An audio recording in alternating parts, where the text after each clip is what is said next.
नमस्कार साथियों, आप देख रहे हैं प्रतापगढ़ टुडे। उत्तर प्रदेश के स्थानीय निकाय की 27 विधान परिषद एमएलसी सीटों के लिए नतीजे आ गए हैं। सूबे की 36 एमएलसी सीटों में से 9 सीटों पर बीजेपी पहले ही निर्विरोध जीत दर्ज कर चुकी है और 27 सीटों में से 24 सीटों पर जीत हासिल की है। इस तरह बीजेपी ने 33 सीटें जीती हैं तो 3 सीटों पर उसे हार का सामना करना पड़ा है। प्रतापगढ़ की स्थानीय निकाय विधान परिषद सीट पर बीजेपी को करारी मात खानी पड़ी है। बीजेपी से पूर्व विधायक हरि प्रताप सिंह को राजा भैया की पार्टी से उतरे अक्षय प्रताप सिंह उर्फ गोपाल भैया ने मात दी है।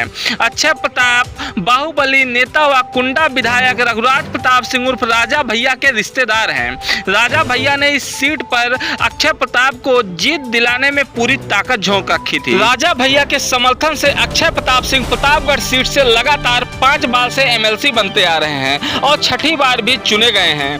3 बार से वो सपा के टिकट पर एमएलसी बनते रहे हैं और 2016 में निर्विरोध चुने गए थे। 2018 में राजा भैया के अखिलेश यादव के साथ रिश्ते बिगड़ने के बाद अक्षय प्रताप सिंह सपा छोड़कर जनसत्ता दल में शामिल हो गए थे और अब बीजेपी को मात देकर अपना वर्चस्व बनाए रखा है। सूबे में योगी सरकार के आने के बाद तमाम बाहुबली नेताओं पर नकेल कसी गई है, लेकिन राजा भैया के सियासी वर्चस्व को बीजेपी प्रतापगढ़ में तोड़ नहीं पाई। जिला पंचायत अध्यक्ष पद के चुनाव में बीजेपी ने सूबे भर में एक तरफा जीत दर्ज की थी, लेकिन प्रतापगढ़ सीट पर राजा भैया के समर्थित प्रत्याशी से बीजेपी को करारी मात मिली थी। इसके बाद विधानसभा चुनाव में कुंडा सीट पर राजा भैया के सामने बीजेपी प्रत्याशी की जमानत तक नहीं बची। राजा भैया कुंडा सीट पर खुद जीते और बाबागंज सीट पर अपनी पार्टी के विनोद सरोज को जिताने में कामयाब रहे।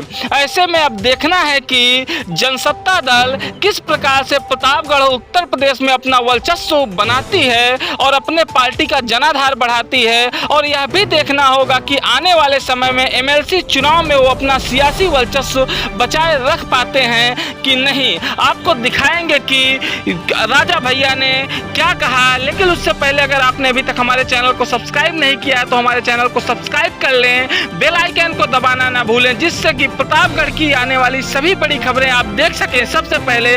आगे देखिए इस पूरे मामले को लेकर राजा भैया ने क्या कहा है। विधानसभा चुनाव एमएलसी चुनाव में जनसत्ता दल का जलवा देखने को मिला है। आगे क्या रणनीति है जनसत्ता दल की?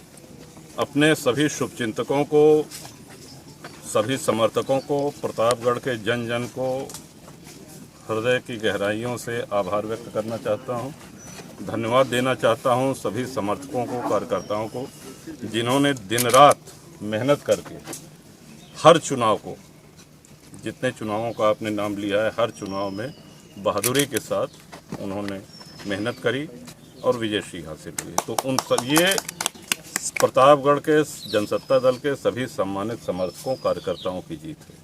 सर, अगर बात की जाए विपक्ष की तो 3 सीटों पर विपक्ष जो है जीता है। कहीं ना कहीं ऐसे ही कुछ कमाबेश स्थिति जो है विधानसभा के चुनाव में भी देखने को मिलेगी। आप दूसरी तरीके से उसको कहिए। ऐसा है कि भारतीय जनता पार्टी के अलावा कोई भी राजनीतिक दल चुनाव नहीं जीतता है, एकमात्र जनसत्ता दल जीतता है। आपने ये बात कही भी थी। जी बिल्कुल। और बड़े बड़े राजनीतिक दल जो स्थापित हैं वर्षों से, वो बहुत से दलों का तो साहस नहीं हुआ कि इसमें चुनाव लड़ाएं, और जो लड़े वो मुंह की खाए। सर, आगे की क्या रणनीति है जनसत्ता दल की? बस जनता की सेवा, जनता के बीच में उपस्थिति, क्षेत्र का विकास और सभी समर्थकों के, सभी कार्यकर्ताओं के, पदाधिकारियों के मान सम्मान के लिए और जन सामान्य के मान सम्मान के लिए उनके हितों की आवाज़ सदन में उठाना, यही। पहले जैसे सपा का सहयोग हुआ करता था, इस बार अपने दम पर जनसत्ता दल ने, चाहे वो विधानसभा का चुनाव रहा हो, कुंडा बाबागंज का, चाहे वो एमएलसी का चुनाव रहा हो, हर जगह कब्जा किया है। क्या लगता है कि जनसत्ता दल का जो उदय हो रहा है इस तरीके से सफलताओं के साथ, तो कैसे देखते हैं? बहुत से लोगों की गलतफहमी दूर होती जा रही है, यही हम चाहते भी थे। बहुत बहुत धन्यवाद।